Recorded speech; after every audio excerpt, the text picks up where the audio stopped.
episode of Mindfulness with Mark Bianchi with the $3 signs. Because we talk a lot about money, but we also talk about other things that relate to money and decision making and management of debt, management of expenses. It's all about the same thing. It's all with the same goal in mind. So welcome to today's show. Today's topic is we're going to discuss the most common financial blunders that are out there that we can all make along the way of this thing called life.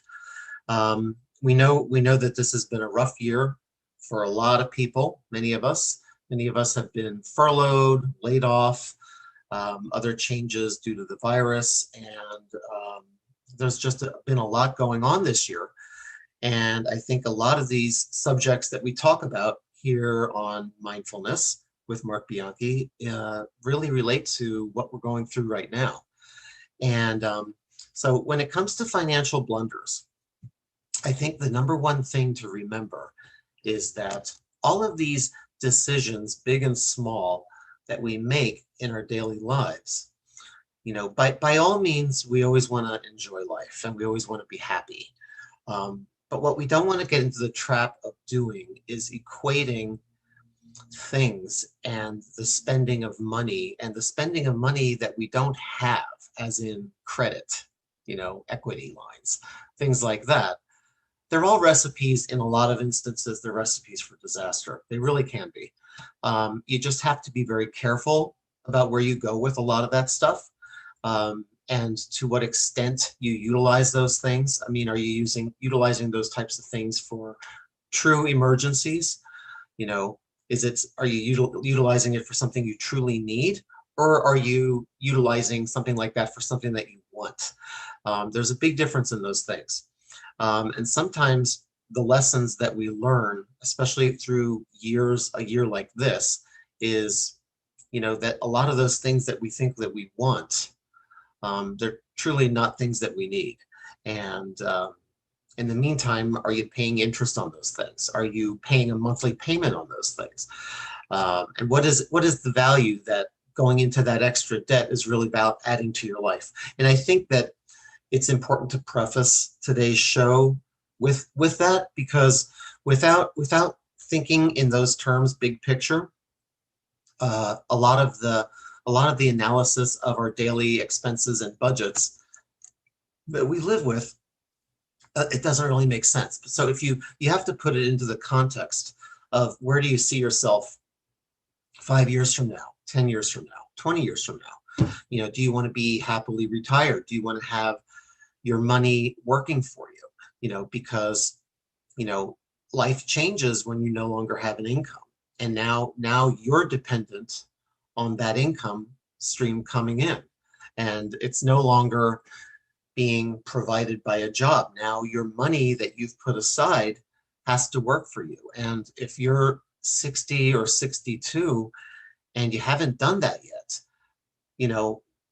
outside of Social Security and safety nets like that, that's where a lot of people are going to be. And I know that there's no judgment on this show. There really isn't. But many times, not in all instances, because genuinely bad things can happen in people's lives that we have no control over. And those instances are very, very unfortunate.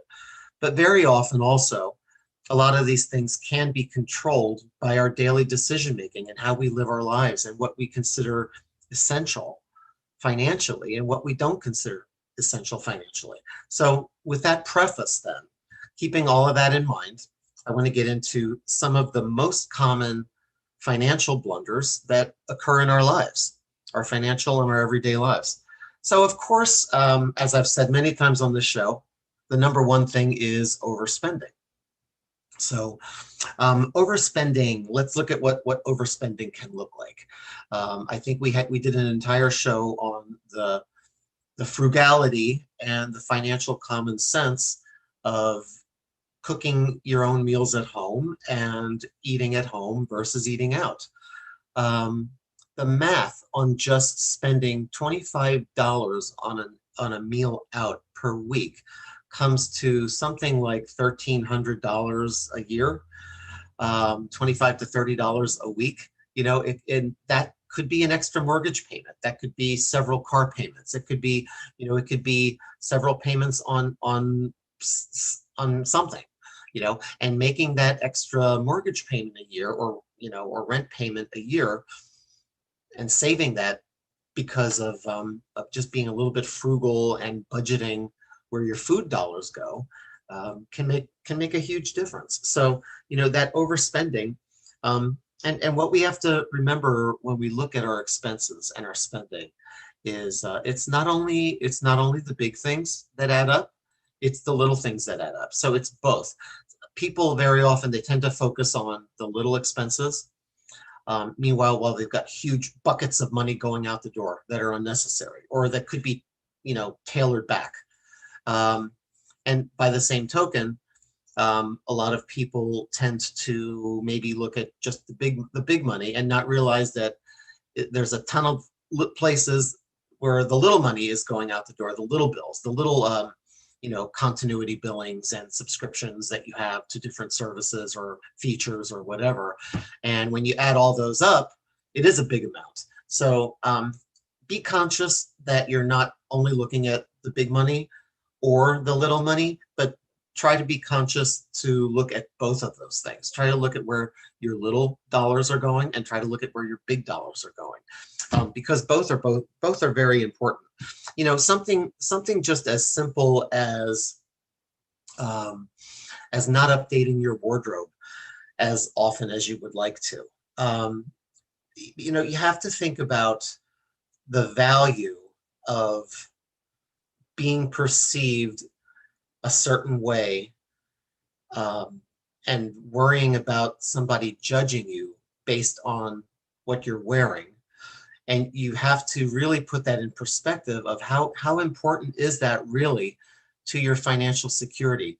So 5 years from now, if you look back and you say to yourself, I spent so many thousands and thousands of dollars on wardrobes that are not even in style anymore. And what was the value that I really got out of that? Did I impress one or two people? Maybe you did, maybe you didn't. Does it really matter if you did? So, we all have to look, presentable. I don't want to diminish that. We don't want to walk around wearing a potato sack. But at the same time, if you're financing and using credit cards or using, God forbid, home equity to update your wardrobe, it's time to really sit down and do some financial analysis on your life, and maybe get with a financial coach or a financial advisor or somebody like that you can discuss those issues with, because that would not be a recipe for long-term financial security or stability. So it's a matter of prioritizing, what is the good debt? What is the bad debt? What's worth getting into debt over and what's not worth getting into debt over? For instance, if you are going to a good school and you're getting a very valuable technical degree, let's say in nursing, okay, just throwing that out there, and you want to, because you want to be a nurse, it's your passion and you want to be a nurse, and that's a field that is in demand, and you're probably guaranteed to find a job doing that. That's considered good debt, and that would be something that is definitely worth, maybe sacrificing a little for, maybe financing a little bit for, or taking loans out, or whatever. Of course, always looking at your ability to pay all of that back. But by the same token, that is what I would call a good debt. A bad debt is something like driving more car than you'll ever need. A bad debt is getting way, way, way more house than you'll ever need. So, it's all about having those common sense discussions, maybe with a financial advisor, maybe with your husband or your wife or your partner, and hashing those things out. Like, what do we really need? Is this thing we're spending money on worth it? What's the long-term benefit of making interest payments on this thing that we want? So, it's always about looking at stuff like that. The second one of the second biggest financial blunders that sabotages our future financial well-being is what I would call oversubscribing. So if you are making payments, so the thing to realize is just because you can currently afford to make a payment on something doesn't mean you necessarily can afford it. So the difference is, in the old days, people used to live by the motto of, if I can't pay cash for it, then I can't afford it. And there's a lot of wisdom in that. And, this is nothing against, credit cards or debit cards or anything like that. Well, debit cards are different, but this is nothing against buying on credit or financing. There's times where, it's necessary to finance something. But, oversubscribing to a million different services and subscriptions and what I call continuity billings, where you sign up for something and it's $9.99 a month or $18.99 a month forever, and then when you try to cancel it, that takes a good chunk of your life to try to be able to do that correctly. It's those types of things that it sounds like it's not that much. It's like $9.99 here, it's $29.99 here, it's $39.99 a month here. Before you know it, you're paying $200-300 a month extra for subscription services that you may or may not get value out of. And we're all guilty of it. There's no judgment here. There's things that I've subscribed to that, that I enjoy. And then there's things that I subscribe to that after I really think about it and I'm like, okay, so do I really, really need that? Is it adding any value to my life? Have I used it? Have I even used it? And that could be gym memberships. It could be anything. So it's all about figuring out the value that it adds to your life. And is that extra debt? Is that are those extra interest payments, really worth it? So continuity billings that never end. So a lot of times what that really means is it means leaning up your lifestyle. Because truthfully, and this is where it ties into the enlightened world and enlightened living, is things don't make our lives better. They don't. And really, technically, money doesn't either. The happiness that you feel inside comes from within. It comes from an inner sense of contentment, a sense of being at peace with the world, being at peace with yourself. The financial stability is kind of a necessary thing we need to address just to live, to try to make our lives, to at least lessen that money stressor in our lives. But none of this really makes a person happy. But what it can do is it can ease that particular stressful side of your life by being cognizant of a lot of these things. And that in turn could conceivably make it easier to achieve happiness and peace of mind and security, all of which feed into happiness.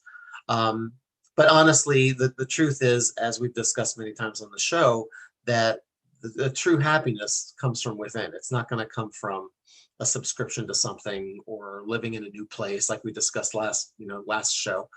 The happiness is going to come from you. So oversubscribing, I would say, is number 2. Number 3 is a big mistake that I think many of us make, and that is borrowing money for essentials. So what does that mean? That's like when you are using a credit card to pay for gasoline or a credit card to pay for groceries. And I know that bad things can happen in our lives that we had no role really in. Sometimes bad things just happen and we have to do what we have to do. But if you don't have to put groceries on a credit card and pay, double-digit interest on something like groceries or something like gasoline that you're paying for long after you've ever used it, consider adjusting maybe the types of food you're eating, or see if you can, budget that a little bit better, or see if are there ways. I know we need gas, we need to drive, we need to get to a job and all that.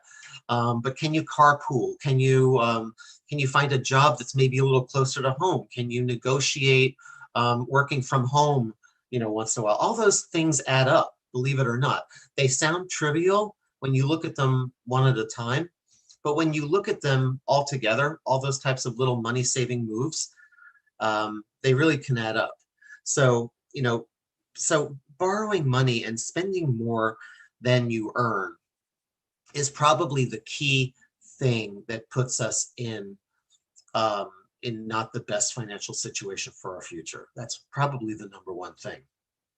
And I think sometimes we have to look deep inside of ourselves and ask us, why is it that we feel that we need this thing to be happy?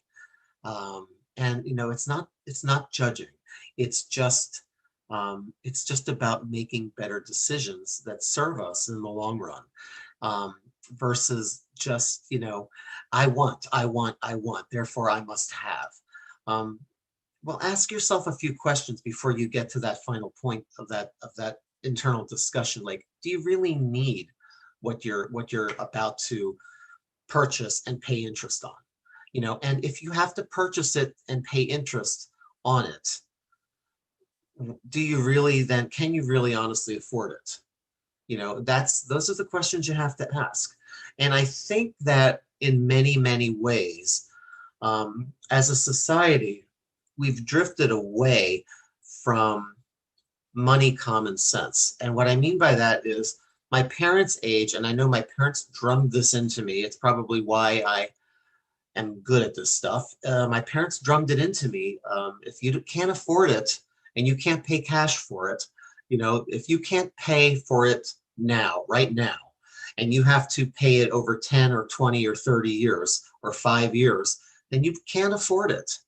And there's a lot of truth in that. I know we have to do what we have to do, but so much of that is dependent on the series of decisions that we made along the way.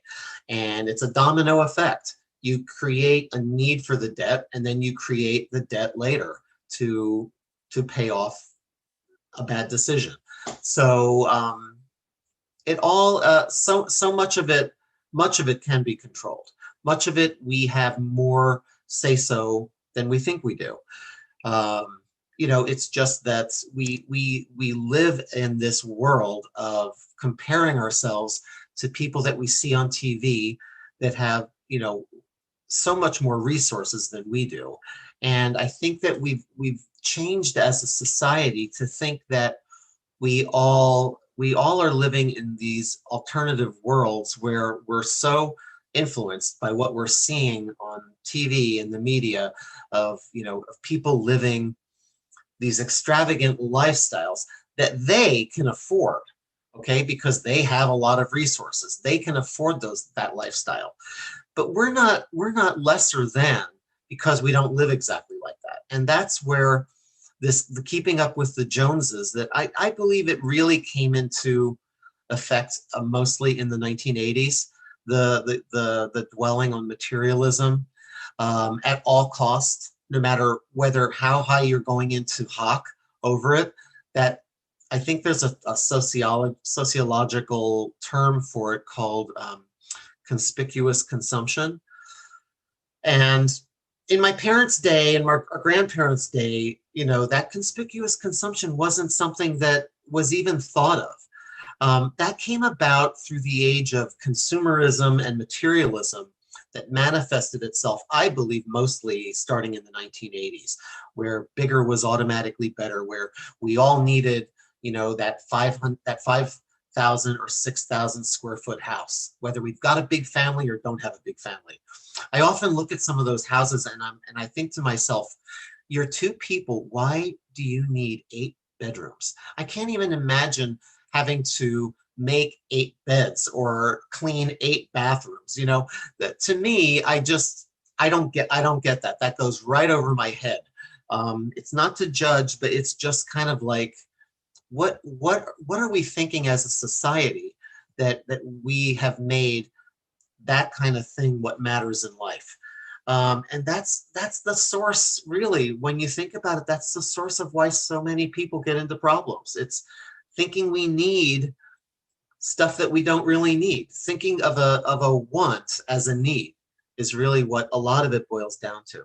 So, but getting back to the third biggest financial blunder, in my opinion, borrowing money for those essentials. That just really doesn't make sense. So because just think about that, you're paying interest on all of those things, and long after you've retrieved any type of usefulness out of them, you're still paying for them. So think about the lifestyle, think about what you need, think about what you want, and is it worth paying on that for 3 years or 6 years or 10 years or 20 years? Who knows? So moving on to the next one, the fourth biggest financial blunder that I think there is thinking buying more car than you need, and always also buying into the mindset that you must always have new, and always trading in. So realize that when you're trading in, you're first of all, when you're financing a car, you're paying interest on a depreciating asset. So kind of like the absolute opposite of what you want to do in life. I know we all need cars, but do we need big, grand, huge SUVs that use up, that are eight-cylinder vehicles that cost a lot of money to maintain, that cost a lot of money to insure? They're more expensive to insure. They're just more expensive, period. Can you or your family, can you get by with a cheaper, more economical car that's better on gas? All these things kind of that people used to take into account before they made big purchases like a car. Those things used to all come into account, and people used to think about all those questions before they would purchase something. Me personally, I've driven most of my cars for 10 to 15 years. And I don't care what people think about me, or if somebody is judging me by the car that I'm driving, that's not somebody I want to know. And the last laugh is on them, because go ahead and judge me by the car I'm driving, because it says nothing about what I've saved or what I've invested.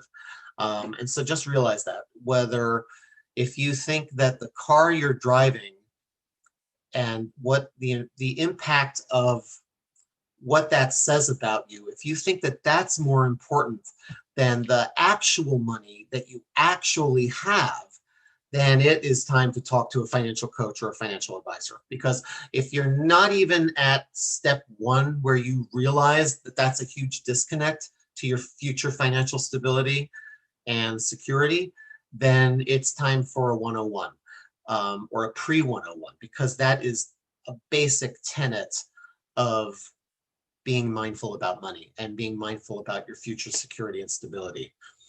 And we've all been there. We've all made these mistakes. Some of what I say is from experience. Some of it is just financial common sense. Some of it is growing up in a family business. Some of it is working for a bank. I've learned the lessons through hard knocks, some from hard knocks, some from books, some from schooling, from all over, from all various sources of how important those decisions are and how they affect us. Realize that you're paying that interest on a depreciating asset. So if you just think about that and roll that over in your head, and then when you upgrade every 2 years and you lose money on that trade-in, because you do. The second you drive that car off the lot, you're losing money on it.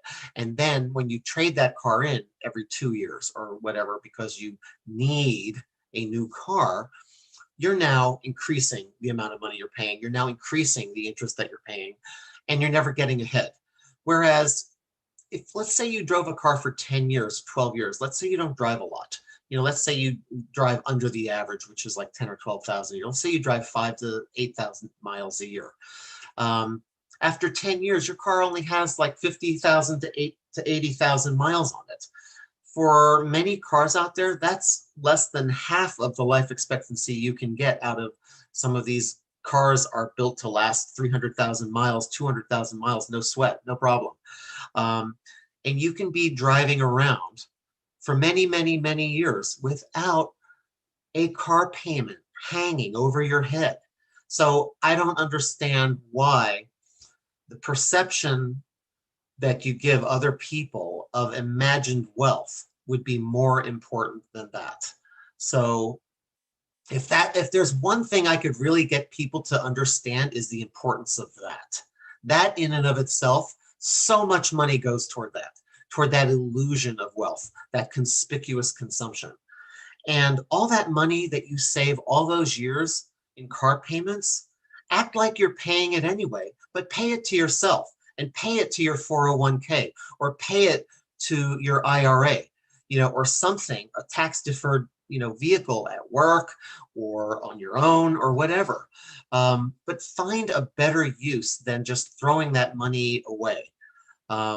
Because what you'll find is when you're 55 or 60 or 65 and you're sitting on that nice nest egg, that will feel so much better than any leather seats or brand new, completely loaded up car ever felt, at least in my opinion. There's no car in the world that could feel better than having that nest egg set aside and having that financial freedom of knowing that you now have a nest egg that you created for yourself and your family because you were smart about your choices. So that, with that said, and just look at the size of the car that you're driving, and realize, like, are you paying the maximum for insurance of what vehicles, go for right now? Is the maintenance ridiculously expensive? Because a high-end car is going to have high-end maintenance. Those parts are expensive. They're 2, 3, 4 times more expensive than a regular run-of-the-mill car. The other big huge thing, okay, the fifth biggest financial blunder, I would say, is basically going for more house than you could ever possibly need or ever possibly use. So we have to ask ourselves, if we have a growing family, that's one thing. We need the extra space. So there's a need for space. And then you have to also say, if I'm a single person or I'm part of a couple, do I need 4 or 5 or 6 or 8 or 10,000 square feet? And what are the reasons that I feel that I need that much space in a house? Because with that size house, you have to know that you're paying so much more in property taxes. You're paying so much more for utilities. You are paying so much more for general maintenance of a house that size. You have to furnish it, because I can't imagine that you have 6 bedrooms and 6 bathrooms and they're all empty, empty rooms. Then why have it? But unless you are just the entertainer of the year, and your own personal version of a B&B owner, I don't see the purpose of having that much house if you're a couple. There has to be a system of checks and balances where you say, how much house do I really need? Because that's flushing money away. It really, really is. Because when you're sitting on that house, you don't realize that equity until you sell that house. So while you're sitting on it, it's the same as like, sitting on money that's all glued together.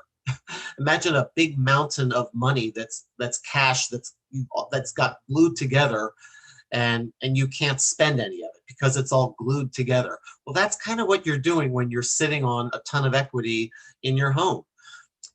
That's just dead money. Yes, your home might be increasing in value, but what are you paying a year to maintain that enormous house?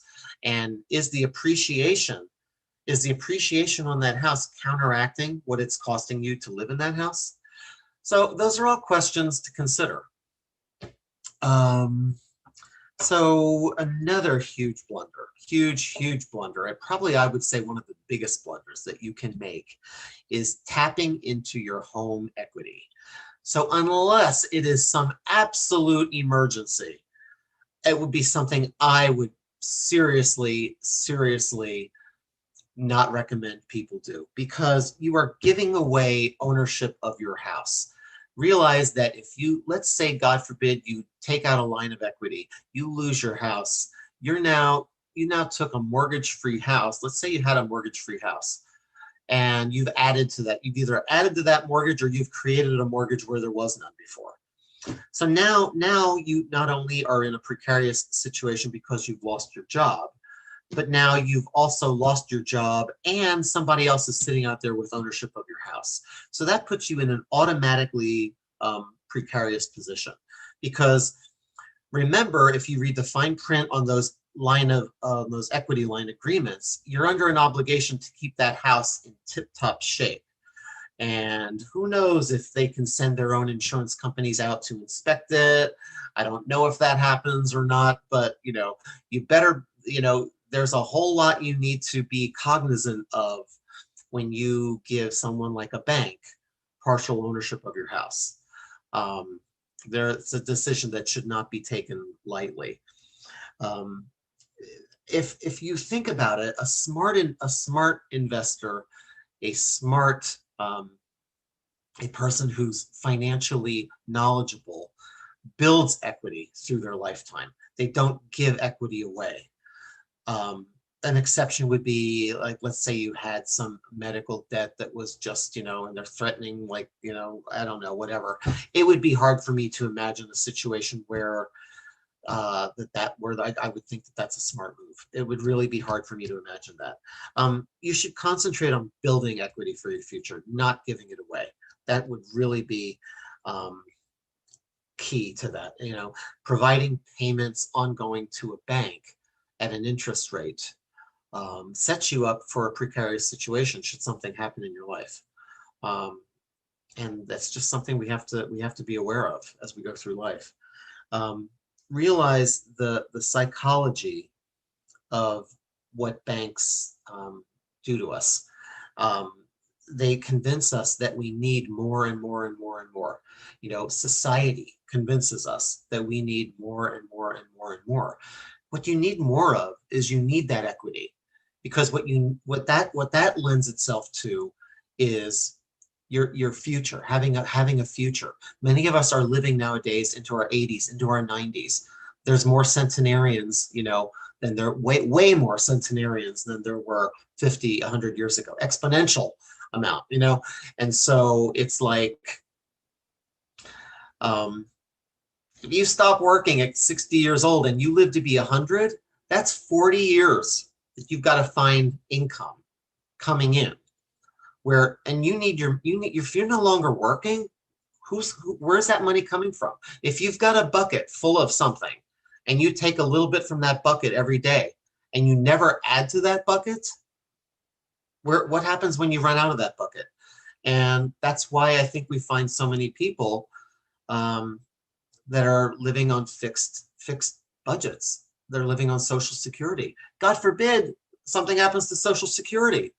Is that the most stable thing in the world that you want to bank the rest of your life on? To me, I view Social Security as it's a very nice to have, but you shouldn't bank on that as being your only income in old age. Because there's people out there right now fighting to get rid of that Social Security. They're out there. You know who they are. Not to get political, but think about it. Something you've paid into your whole life is in jeopardy. It's always in jeopardy. It's always in fear of being run out of, as is Medicare. So will they find ways to solve that problem? Will they not? None of us know for 100% sure the answer to that question. So you have to do everything in your power to think that you may live into your 90s or 100 or whatever. And do you want to be in that position one day and have absolutely no nest egg left? So that brings me to our next two topics, and I'm actually going to mingle them into one, because one of them is living paycheck to paycheck. I think that's one of the biggest financial blunders we can make. And the other one is never learning investment basics. And I'm going to tie those together because I think those two go hand in hand. So, because when we live paycheck to paycheck, it means we're not budgeting the money that we do make in order to put some of it away and learn about investing and figure out what is available to us. Does our employer offer a 401k with a free match, a 5% or 6% match, a 3% match? Try finding a bank account today that pays you 3% or pays you 5% or 6%. So realize that if you don't take advantage of at least the minimum contribution to get your company's match in your 401k, you are throwing good money away. It's like they're saying to you, if you give us 3% of your money, we're going to give you 3% more of your money. I would say, look at where the rest of your money is going on a paycheck by paycheck basis and find that extra 3%, because you will find that over 25 or 30 years of sticking that extra 3 to 5% away, it may not be ideal. That may not be the ideal or as great as putting away 10% or 15 or 20% even.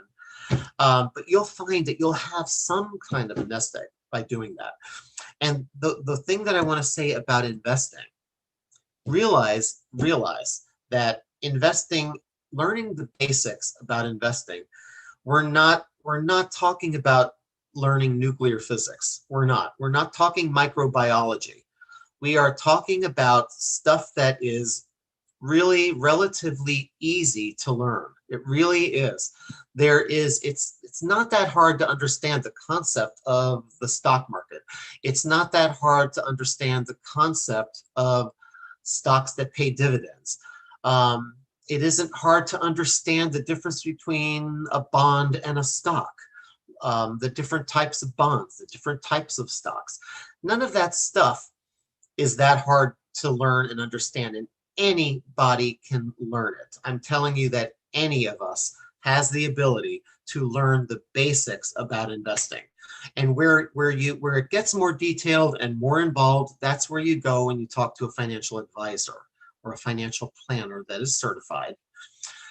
Someone like me who's a financial coach can help you get to that point by managing and budgeting your daily expenses better, getting you to that point where you're ready to talk to that advisor or investor or planner. But by all means, get to that point where you at least understand the basics. You know, like I always say, Google is our friend. It's all of our friends. And so it's not that hard of a concept to learn, learn what a stock is, learn what a mutual fund is, learn the difference between a passively managed mutual fund with low expense ratios versus an actively managed mutual fund with higher expense ratios. So learn those basics, because trust me when I tell you, 30, 35 years ago, I didn't know any of this stuff. And it's all self-taught. And some of it is from reading books, listening to shows, listening to gurus, being in the banking business, of course, and knowing people who are financial planners and advisors and people that work in that industry, and paying attention, just paying attention to some of the gurus out there who really know what they're talking about. But the point is that there's nothing stopping all of us from learning those basics, because those basics are only going to help us figure out how to chart our future course in our lives, in our financial lives. And if the other thing to Google is just Google the difference between, saving $100 a paycheck versus $200 a paycheck, and over 30, 35, 40 years, and the difference of that just being invested in a plain old passively managed mutual fund that follows like the S&P 500 or something like that, as an example. Not giving any specific advice. I'm just saying to just Google a chart, Google the charts on the difference between putting $100 away per paycheck, $150 away per paycheck, $200 per paycheck, and realize that for what a lot of car payments cost per month, if you put that same amount in a into your employer's 401k or into your own IRA, sure, can you have peaks where it goes up? Can you have peaks where it goes down and up and down? But, you know, also while you're researching it, look at what the stock market has done over the last 30 years, over the last 80 years. You know, it's no big secret. It is like this, okay? It's like this over the last 8 or 12 years. And so it's just like, to me, it's a no-brainer that to do away with some of the frivolities or those excess things that we think we need, and just being able to come up with that extra $100, even if it's $100 a paycheck or $50 a paycheck, it will add up in time. It's just a no-brainer. So my point on this one here is teach yourself the investment basics. Don't always only rely on somebody else's opinion, because as good of an advisor as you might get or whatever, realize that there are potential conflicts of interest that always exist. And do they want to put you in a certain thing, whereas maybe you, if you knew something, if you researched it a little better, maybe you would think, oh no, I don't really want to be invested like that. I want to be invested like this. You know, you should be able to also assess your own risk tolerance. That's not something that someone else should dictate to you ever. You know, but realize that, you know, with more return comes more risks, more risk, more return. But like, you know, like me personally, I go for middle of the road. I'm not into too much risk, but I'm also not into being too conservative with it either, because I really feel that in the long run, you know, our economy is pretty strong, and it will stay. You know, I really feel like in the long run, you have to look at, like, what are savings accounts paying?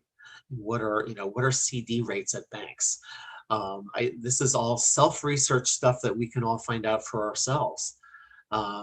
I know when it comes to an emergency fund, you know, we want that just invested in as safe of a harbor as possible. And you need that for an emergency fund.